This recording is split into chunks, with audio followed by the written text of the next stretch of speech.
the Holy Trinity, the three pyramids of Giza, the triple goddess, Father, Son, Holy Spirit, mind, body, spirit. It's not a coincidence. It's not a superstition. It's the law. The law of three is the foundation of all things. Creation, Son, transformation, manifestation.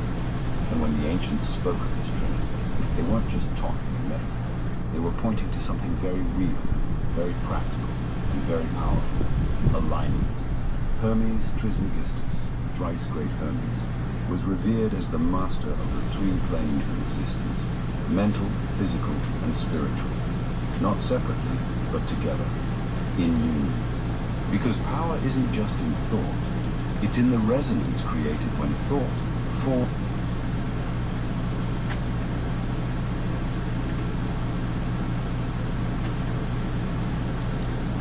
All right, let's check in on another Trump event. You know, Trump, for all of the power that he has, is rather sensitive, and he takes any genuine...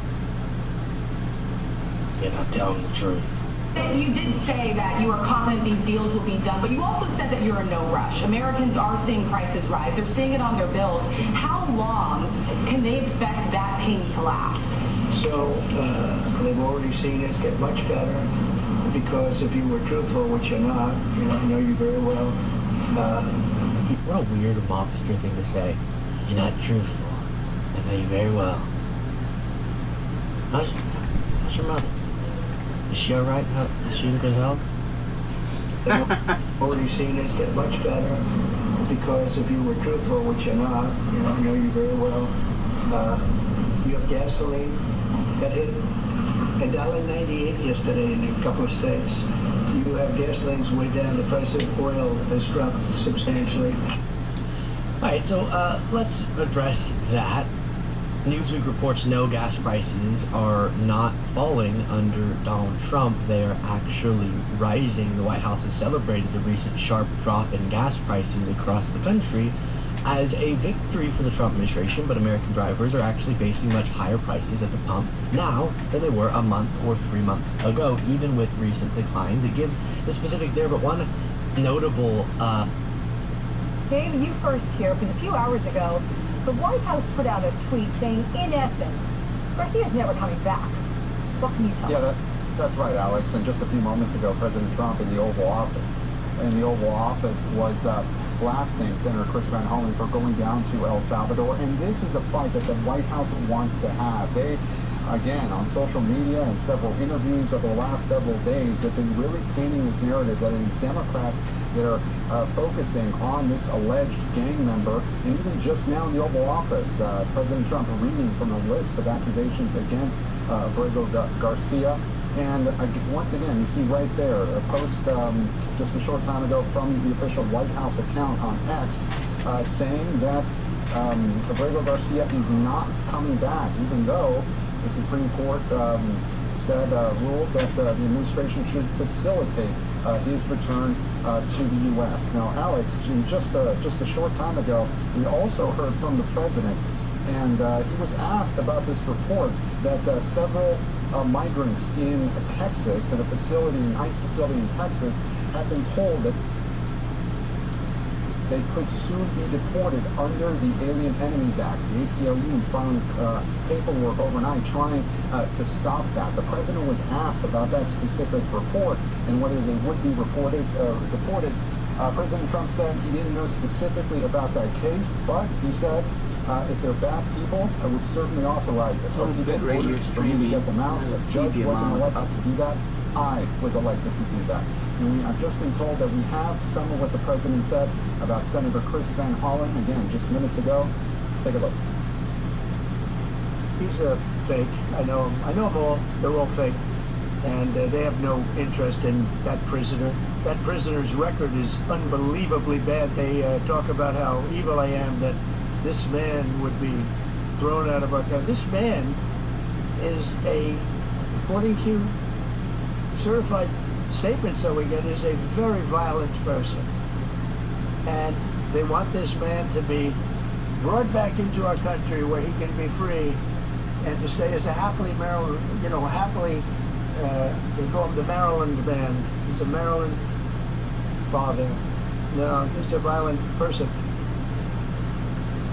And again, Alberto Garcia's family has repeatedly denied that he is a gang member, and his attorneys have questioned the credibility of that confidential informant that some of those allegations are based on. But there you saw it, Alex. President Trump and his administration really taking Democrats to task over what they see as focusing on the wrong person. The president mentioning once again the story of a woman in Maryland whose daughter was murdered by an undocumented.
I said, baby, love, love.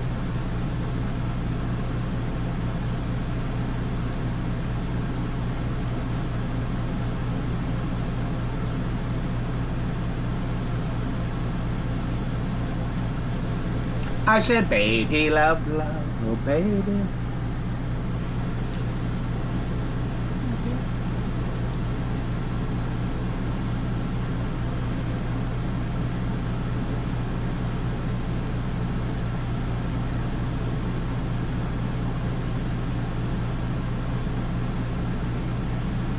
Essentially telling reporters, talk to the lawyers when he was asked about Judge Boasberg's ruling that probable cause exists to hold officials in criminal contempt potentially for violating his orders. Do you think that any of your colleagues have violated orders here? No. No, I don't. I think we followed the judge's order. I think we'll let that litigate in court. No, DOJ is fighting that in court, but I don't think we did anything wrong. And so you're not worried about any of the conversations when it came to Judge Boasberg saying turn the deportation flights around, and yet they continue to make their way to El Salvador? Well, you know, I think the information shows those planes were already in the area, in international water, as far as I know. So I don't think we did anything wrong. According to his written order, I think we did everything by the numbers. And so you're not ultimately worried here that anyone will be held in contempt or anything like that when, as they continue this fact-finding investigation?